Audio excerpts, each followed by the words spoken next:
Hi, healing പവറിലേക്ക് ഏവർക്കും സ്വാഗതം. 28 days magic പ്രാക്ടീസിൻ്റെ day 18 ആണെന്ന്. അപ്പോൾ ഇതുവരെ ഡേ 1 മുതൽ എല്ലാവരും ഡേ 1 മുതലുള്ള വീഡിയോസ് എല്ലാ ദിവസവും കണ്ട് പ്രാക്ടീസ് ചെയ്യുന്നുണ്ടെന്നാണ് ഞാൻ വിശ്വസിക്കുന്നത്. ഇതുപോലെ കൃത്യമായിട്ട് പ്രാക്ടീസ് ചെയ്യുന്നവർക്ക് നല്ല റിസൾട്ട് ഉണ്ടാകുമെന്നുള്ള കാര്യത്തിലും യാതൊരു സംശയമില്ല. ഇങ്ങനെ പ്രാക്ടീസ് ചെയ്യുന്നവർ വീഡിയോയ്ക്ക് താഴെ ഒന്ന് കമൻറ്റ് രേഖപ്പെടുത്താൻ മറക്കാതിരിക്കുക. ഈ ചാനൽ ആദ്യമായിട്ട് കാണുന്ന വ്യക്തിയാണെങ്കിൽ ഒന്ന് സബ്സ്ക്രൈബ് ചെയ്യാനും വീഡിയോ ഒന്ന് ലൈക്ക് ചെയ്യാനും ഷെയർ ചെയ്യാനും മറക്കാതിരിക്കുക. ഓക്കെ, ഡേ 18 എന്താണ് ആക്ടിവിറ്റി എന്ന് നമുക്കൊന്ന് മനസ്സിലാക്കാം. ഡേ 18 ആക്ടിവിറ്റി എന്ന് പറയുന്നത് മാജിക്കൽ ഡൂ ലിസ്റ്റാണ്. നമുക്കൊരു ഡൂ ലിസ്റ്റ് തയ്യാറാക്കേണ്ടതുണ്ട്. അതാണ് നമുക്ക് ഇന്നത്തെ പ്രാക്ടീസ്. നമ്മുടെ ജീവിതത്തിൽ നമ്മൾ ദിവസവും രാവിലെ എഴുന്നേറ്റ് വരുമ്പോൾ മുതൽ നമുക്ക് നേരിടുന്ന കൊച്ചു ചെറുതും വലുതുമായിട്ടുള്ള പല പ്രശ്നങ്ങളുണ്ട് അല്ലേ? നമ്മുടെ വീട്ടിൽ നമ്മൾ എഴുന്നേറ്റ് വരുമ്പോൾ ചിലപ്പോൾ നമ്മുടെ കുട്ടികളന്ന് വളരെ വാശി പിടിച്ച് നമുക്കിഷ്ടപ്പെടാത്ത രീതിയിൽ പെരുമാറിയെന്ന് വരും, വലിയ കുസൃതികളൊക്കെ കാണിച്ചെന്ന് വരും. അപ്പോൾ നമുക്ക് ഇറിറ്റേറ്റ് ചെയ്യപ്പെടുന്ന ഒരുപാട് കാര്യങ്ങളുണ്ടായിരുന്നു വരും. അല്ലെങ്കിൽ ഭാര്യ നമ്മളോട് അത്ര സുഖകരമായിട്ട് പെരുമാറാത്ത രീതിയിൽ ഉണ്ടായിരുന്നു വരും, അല്ലെങ്കിൽ വഴക്കിട്ടിരുന്നു വരും, അല്ലെങ്കിൽ നമ്മുടെ അടുത്ത സുഹൃത്ത് നാളുകളായിട്ട് നമ്മളോട് മിണ്ടാതെ ഇടയ്ക്ക് നമ്മുടെ വാട്സപ്പൊക്കെ ബ്ലോക്ക് ചെയ്തിട്ടുണ്ടാവാം, നമ്പർ ബ്ലോക്ക് ചെയ്തിട്ടുള്ള അനുഭവം ഉണ്ടായിട്ടുള്ളവരുണ്ടാകാം. അതുപോലെ തുടങ്ങിയിട്ടുള്ള ചെറുതും വലുതുമായിട്ടുള്ള പല പ്രശ്നങ്ങളും നമ്മൾ ദിവസവും നേരിടുന്നവരാണ്. അതുപോലെ തന്നെ നമ്മുടെ ജോലി സ്ഥലത്ത് നമ്മുടെ കൊളീഗ്സ് ആരെങ്കിലും നമ്മുടെ ഇഷ്ടക്കേടുണ്ടാക്കുന്ന രീതിയിലോ അല്ലെങ്കിൽ വഴക്കിട്ട് നിൽക്കുന്ന സാഹചര്യം ഉണ്ടാകാം, അല്ലെങ്കിൽ അങ്ങനെയുള്ള പെരുമാറ്റം നമ്മോട് ചെയ്തിട്ടുണ്ടാവാം, അല്ലെങ്കിൽ നമ്മുടെ ബോസ് നമ്മോട് അങ്ങനെ പെരുമാറിയിട്ടുണ്ടാവാം, അല്ലെങ്കിൽ വീട്ടിൽ നമ്മുടെ വാട്ടർ ടാപ്പ് എന്തെങ്കിലും കംപ്ലൈൻറ്റ് അന്ന് കാണിക്കുന്നുണ്ടാവും, ലീക്ക് വരുന്നുണ്ടാവാം, അത് പരിഹരിക്കാനായിട്ട് ഇനി എന്ത് ചെയ്യും എന്നുള്ള തരത്തിൽ ഇതുപോലെ നിരവധി പ്രശ്നങ്ങൾ നമ്മൾ നേരിടുന്നുണ്ടാവും. അപ്പോൾ ഇങ്ങനെ നേരിടുമ്പോൾ നമ്മൾ ആ സമയത്ത് ആ പ്രശ്നങ്ങളെ ഓർത്ത് വീണ്ടും നമ്മൾ അതിനെക്കുറിച്ച് തന്നെ ആലോചിക്കുകയും അത് ഫോക്കസ് ചെയ്യുകയും ചെയ്യുമ്പോൾ നമുക്ക് നാൾക്ക് നാൾ ഇതേ രൂപത്തിലുള്ള പ്രശ്നങ്ങൾ അനുദിനം വർദ്ധിച്ചു വരുന്ന സംഭവങ്ങളാണ് ഉണ്ടാവുന്നത്. കാരണം ലോ ഓഫ് അട്രാക്ഷൻ പ്രകാരം നമ്മൾ എന്താണോ ചിന്തിക്കുന്നത് നമ്മൾ അതായി തീരും എന്ന് നമ്മൾ പറയാറുണ്ട്.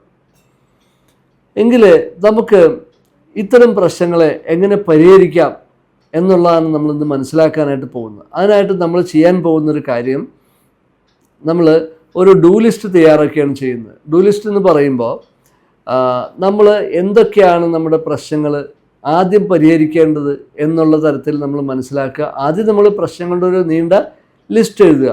ഇതേപോലെ നമുക്ക് എന്തൊക്കെയാണ് കാര്യങ്ങൾ, നമ്മുടെ രമ്യതയില്ലാത്ത നമ്മുടെ ഭർത്താവ് അല്ലെങ്കിൽ ഭാര്യ നമ്മുടെ അങ്ങനെ പെരുമാറുന്നുണ്ടെങ്കിൽ, നമ്മുടെ വഴക്കിട്ടിരിക്കുന്ന സാഹചര്യം ഉണ്ടെങ്കിൽ അത് നമ്മൾ എഴുതി വയ്ക്കാം.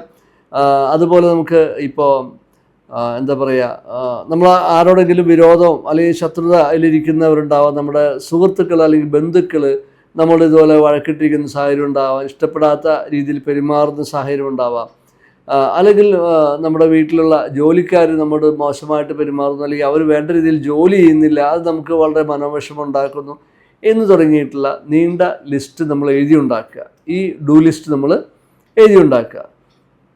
എന്നിട്ട് അതിൽ ഏറ്റവും പ്രധാനപ്പെട്ടതും എത്രയും പെട്ടെന്ന് പരിഹരിക്കേണ്ടതുമായിട്ടുള്ള ഒരു 3 പ്രശ്നങ്ങളെ ആദ്യം നിങ്ങളത് നോട്ട് ചെയ്യുക. എന്നിട്ട് ഉദാഹരണം, നിങ്ങളുടെ സുഹൃത്ത്, നിങ്ങളുടെ വഴക്കിട്ടിരിക്കുന്ന സുഹൃത്ത്, ദീർഘനാളിലായിട്ട് നിങ്ങളോട് മിണ്ടാതിരിക്കുന്ന സുഹൃത്ത് നിങ്ങളെ ഇന്ന് ഫോൺ ചെയ്യുന്നതായിട്ടും അദ്ദേഹം നിങ്ങളോട് നല്ല രീതിയിൽ സംസാരിക്കുന്നതായിട്ടും നിങ്ങൾ വിഷ്വലൈസ് ചെയ്യുക. അതായത് നിങ്ങൾ എന്താണോ നിങ്ങൾ അനുഭവിക്കുന്ന പ്രശ്നം അതിനെ പോസിറ്റീവായിട്ട് കണ്ടുകൊണ്ട് അത് ഏറ്റവും നല്ല രീതിയിൽ നിങ്ങൾക്ക് അനുകൂലമായ രീതിയിൽ വരുന്നതായിട്ട് നിങ്ങൾ മനസ്സിൽ ഭാവനയിൽ കണ്ടുകൊണ്ട് അതിന് നന്ദി പറയുക. 3 തവണ അതിന് നന്ദി പറയുക. Thank you. അതായത് നമ്മുടെ എല്ലാ വീഡിയോസിലും നമ്മൾ ഗ്രാറ്റിറ്റ്യൂഡ് പറയുന്നതിനെ സംബന്ധിച്ചിട്ടാണ് എപ്പോഴും പറയുന്നത്. കാരണം ഗ്രാറ്റിറ്റ്യൂഡ് എന്ന് പറഞ്ഞാൽ വളരെ പവർഫുള്ളാണ്, മാജിക്കൽ വേർഡാണ് നന്ദി എന്ന് പറയുന്നത്. അത് ഒരുപാട് സയൻസ് ഒരുപാട് യൂണിവേഴ്സിറ്റികളിൽ ഇത്തരം കാര്യങ്ങളെക്കുറിച്ചിട്ട് വളരെ വിശദമായിട്ട് തെളിവുകളടക്കം പറയുന്നുണ്ട്, പഠനവിധേയമാക്കിയിട്ടുള്ള സംഭവങ്ങളെക്കുറിച്ച് പറയുന്നുണ്ട്. അപ്പോൾ അതായത് സയൻറ്റിഫിക്കലി പ്രൂവൺ ആയിട്ടുള്ള കാര്യമാണ്. കാരണം നമ്മൾ നന്ദി പറയാൻ തുടങ്ങുമ്പോൾ നമ്മുടെ ബ്രെയിനിൽ വരുന്ന പ്രോസസ്സ്, നമ്മുടെ ജീവിതത്തിൽ വരുന്ന മാറ്റങ്ങൾ, ഇതെല്ലാം തന്നെ നമുക്ക് വളരെ വ്യക്തമായിട്ട് കൺമുന്നിൽ മനസ്സിലാക്കി കാണാൻ സാധിക്കും. അപ്പോൾ ബ്രെയിനിൽ അതിനനുസരിച്ചുള്ള പ്രവർത്തനങ്ങൾ സംഭവിക്കുന്നു. ഇതെല്ലാം വളരെ സയൻസ് തെളിയിച്ചിട്ടുള്ള കാര്യങ്ങളാണ്. അപ്പോൾ ഇത് നമ്മൾ മനസ്സിൽ കാണുക. അതുപോലെ തന്നെ ഇപ്പോൾ നിങ്ങളുടെ ഒരു വാട്ടർ ടാപ്പ് കംപ്ലൈൻ്റ് ആണെങ്കിൽ അത് നിങ്ങളുടെ ഒരു പ്ലംബറെ വിളിച്ചിട്ട് അദ്ദേഹം വളരെ സന്തോഷത്തോടെ വളരെ നേരത്തെ തന്നെ ആ ജോലി ചെയ്യുന്നതിനായിട്ട് നിങ്ങളുടെ അടുത്ത് വരികയും അത് ആ പ്രശ്നം നിങ്ങൾക്ക് പരിഹരിച്ച് തരുന്നതായിട്ടും നിങ്ങൾ മനസ്സിൽ കാണുക, അത് അനുഭവിച്ചറിയുക, ഫീൽ ചെയ്യുക. നിങ്ങൾ വിഷ്വലൈസ് ചെയ്തുകൊണ്ട് അത് ഫീൽ ചെയ്യുക. ആ വ്യക്തിക്ക് നിങ്ങൾ നന്ദി പറയുക. ഇങ്ങനെ നിരന്തരം നിങ്ങളുടെ ഈ പ്രശ്നങ്ങൾക്ക് പരിഹാരമായിട്ട് പോസിറ്റീവായിട്ട് വിഷ്വലൈസ് ചെയ്തുകൊണ്ട് അത് നടന്നു കഴിഞ്ഞായിട്ട്, അത് എളുപ്പത്തിൽ നടന്നു കഴിഞ്ഞായിട്ട് നിങ്ങൾ ഭാവനയിൽ കണ്ടുകൊണ്ട് അതിന് നന്ദി പറയാൻ തുടങ്ങുമ്പോൾ നിങ്ങൾക്കുണ്ടായിട്ടുള്ള അല്ലെങ്കിൽ ഉണ്ടായിരിക്കുന്ന ഈ പ്രശ്നങ്ങൾ ഓരോ ദിവസം മുന്നോട്ട് പോകുന്നതോറും വളരെ എളുപ്പത്തിൽ പരിഹരിച്ചു വരുന്നതായിട്ട് നിങ്ങൾക്ക് കാണാൻ സാധിക്കും. അതായത് യഥാർത്ഥത്തിൽ നിങ്ങൾ എന്താണോ വിഷ്വലൈസ് ചെയ്തത്, നിങ്ങൾ ഭാവനയിൽ എന്താണോ കണ്ടത്, നിങ്ങൾ പോസിറ്റീവായിട്ട് നിങ്ങളുടെ ആ പ്രശ്ന പരിഹാരം ഭാവനയിൽ കണ്ടത് ആ തീവ്രമായിട്ട് കാണുകയും അത് ഭാവനയിൽ കണ്ട് അനുഭവിക്കുകയും ചെയ്തത് എന്താണോ അത് നിങ്ങളുടെ കൺമുന്നിൽ യാഥാർത്ഥ്യമായി തീരും എന്നുള്ളതാണ്. ഇങ്ങനെ നിങ്ങൾ നിരന്തരം പ്രാക്ടീസ് ചെയ്ത് നിങ്ങളുടെ ഓരോരോ പ്രശ്നങ്ങൾ നിങ്ങൾ എഴുതി വെച്ചിട്ട് അതിന് ഇത്തരത്തിൽ പോസിറ്റീവായ രീതിയിൽ പരിഹാരം കാണുന്നതായിട്ടും കണ്ടതായിട്ടും അതിന് നിങ്ങൾ നന്ദി പറയുകയും ചെയ്തുകൊണ്ട് മുന്നോട്ട് പോവുക എന്നുള്ളത് വളരെ ഇമ്പോർട്ടൻ്റ് ആയിട്ടുള്ള കാര്യമാണ്. റോണ്ട ബെൺ അവരുടെ മകൾക്കുണ്ടായിട്ടുള്ള ഒരു അനുഭവം അവരുടെ സ്റ്റോറിയിൽ പറയുന്നുണ്ട്. അത് വളരെ നല്ല, നമുക്കൊക്കെ വളരെ ഇൻസ്പയർ ചെയ്യുന്ന ഒരു സ്റ്റോറിയാണ്. അതായത് റോണ്ട ബെൻ്റെ മകൾ ഒരു ദിവസം യാത്രാമധ്യേ അവളുടെ പേഴ്സ് കളഞ്ഞുപോയി. ഈ പേഴ്സ് കളഞ്ഞുപോയി എന്ന് പറഞ്ഞപ്പോൾ പേഴ്സിനകത്ത് കുറച്ച് ക്യാഷ് ഉണ്ടായിരുന്നു, അതുപോലെ തന്നെ ക്രെഡിറ്റ് കാർഡുകൾ, ഡെബിറ്റ് കാർഡുകൾ, ഇതുപോലുള്ള ഡോക്യുമെൻറ്റ്സ് എല്ലാം അതിനകത്തുണ്ടായിരുന്നു. അപ്പോൾ ഈ പേഴ്സ് നഷ്ടപ്പെട്ടതിന് ശേഷം വളരെ വിഷമത്തോടെ ഈ റോണ്ടബൻ്റെ മകൾ ഈ പേഴ്സ് പോയിരിക്കാൻ സാധ്യതയുള്ള അവൾ യാത്ര ചെയ്ത സ്ഥലങ്ങളെല്ലാം തന്നെ രണ്ടാമത് പോയി ഒന്ന് അന്വേഷിച്ചു. ഇതിനൊന്നും പരിഹാരമായില്ല. ആ പേഴ്സ് നഷ്ടപ്പെട്ടതായിട്ട് തന്നെ അവൾക്ക് തിരിച്ചറിഞ്ഞു. അപ്പോൾ ഇതുവരെ കിട്ടിയില്ല പേഴ്സ്. ഇനി കിട്ടാനായിട്ട് ആ പേഴ്സിൽ വേറെ ഫോൺ നമ്പറോ കാര്യങ്ങളൊന്നും എഴുതി വെച്ചിട്ടുമില്ല. ഇനി ആർക്കെങ്കിലും കിട്ടിക്കഴിഞ്ഞാൽ വിളിച്ചു പറയാനുള്ള സാഹചര്യവും അങ്ങനെയില്ല. അപ്പോൾ എന്നതും അവൾ ഓർത്തു. അങ്ങനെ അവൾ ചെയ്തത് എന്താണെന്ന് വെച്ചാൽ ശാന്തമായിട്ടിരുന്നു, സ്വസ്ഥമായിട്ടിരുന്ന് മനസ്സിനെ ശാന്തമാക്കിക്കൊണ്ട് അവൾ ഇങ്ങനെ വിഷ്വലൈസ് ചെയ്തു. തൻ്റെ ഈ പേഴ്സ് തനിക്ക് കിട്ടിയതായിട്ടും തൻ്റെ കയ്യിൽ ആ പേഴ്സ് ഇപ്പോൾ ഉള്ളതായിട്ടും ആ പേഴ്സിനെ സാങ്കല്പികമായിട്ട് കൈകൊണ്ട് സ്പർശിക്കുന്നതായിട്ടും ആ പേഴ്സ് തുറന്നു കഴിഞ്ഞപ്പോൾ ആ പേഴ്സിനകത്ത് തൻ്റെ ഡോക്യുമെൻറ്റ്സ്, ക്രെഡിറ്റ് കാർഡുകളും ഡെബിറ്റ് കാർഡുകളും ക്യാഷും അതേപടി ഇരിക്കുന്നതായിട്ട് മനസ്സിൽ വ്യക്തതയോടെ ഭാവനയിൽ കാണുകയും ആ പണം ഉപയോഗിച്ചിട്ട് താൻ ഷോപ്പിങ്ങിന് പോവുകയും ആ കാർഡുകൾ ഉപയോഗിച്ചിട്ട് പേയ്മെൻറ്റ് കൊടുക്കുകയും കയ്യിലുള്ള ക്യാഷ് അങ്ങനെ ചിലവഴിക്കുന്നതായിട്ടൊക്കെ മനസ്സിൽ കാണുകയും പേഴ്സ് അടച്ചു വയ്ക്കുകയും ചെയ്തു. ഇത് മനസ്സിൽ ശക്തമായിട്ട് ഭാവനയെ കാണുകയും തീവ്രമായിട്ട് അത് കാണുകയും മനസ്സിൽ അതിൻ്റെ വ്യക്തമായിട്ടുള്ള ചിത്രം കാണുകയും അതിന് നന്ദി പറയുകയും ചെയ്തു. ഈ പേഴ്സ് എനിക്ക് തിരിച്ചു കിട്ടിയതിന് നന്ദി നന്ദി നന്ദി.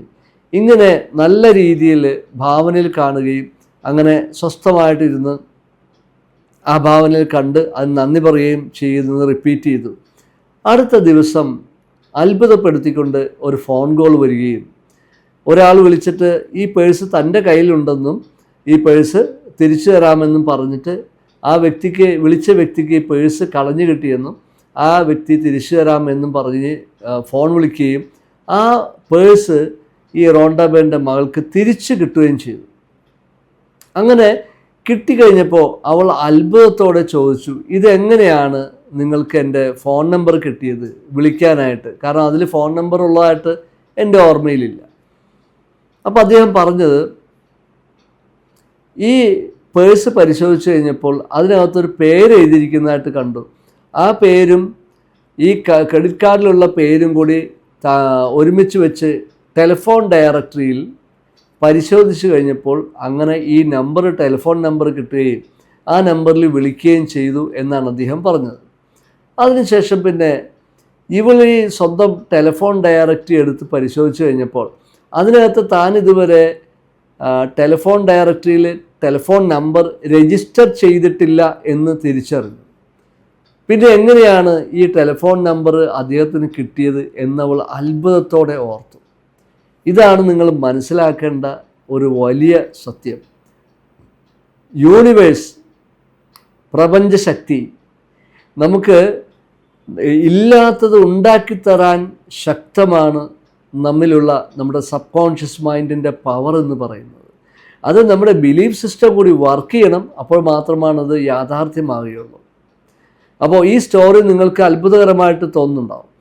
ഇത് യാഥാർത്ഥ്യമാണ്. കാരണം ഇത് വ്യക്തമായിട്ട് പ്രാക്ടീസ് ചെയ്യുകയും ഇത് വിശ്വസിക്കുകയും അവരുടെ ബിലീഫ് സിസ്റ്റം വർക്ക് ചെയ്യുകയും അവർ സബ് കോൺഷ്യസ് മൈൻഡിൽ തീവ്രമായിട്ട് ആഗ്രഹിക്കുകയും ചെയ്തിട്ട് സംഭവിച്ചിട്ടുള്ള കാര്യങ്ങൾ നിരവധിയാണ്. ഈ ലോകത്ത് അറിയപ്പെടുന്ന പ്രശസ്തരായിട്ടുള്ള ശാസ്ത്രജ്ഞന്മാരും, അതായത് സയൻറ്റിസ്റ്റുകളും എഴുത്തുകാരും ഗായകരും എന്നുവേണ്ട ജീവിതത്തിൻ്റെ എല്ലാ മേഖലകളിലും ഉള്ള വ്യക്തികൾ ഇത്തരം കാര്യങ്ങൾ ലോ ഓഫ് അട്രാക്ഷൻ വേണ്ട രീതിയിൽ ഉപയോഗിച്ച് അവരുടെ ജീവിതം വലിയ രീതിയിൽ വിജയിപ്പിക്കുകയും അവർ നല്ല രീതിയിൽ സന്തോഷകരമായിട്ട് ജീവിക്കുകയും ചെയ്തിട്ടുള്ള സംഭവങ്ങൾ സാക്ഷ്യപ്പെടുത്തിയിട്ടുള്ളത് നിരവധിയാണെന്നുള്ളതാണ്.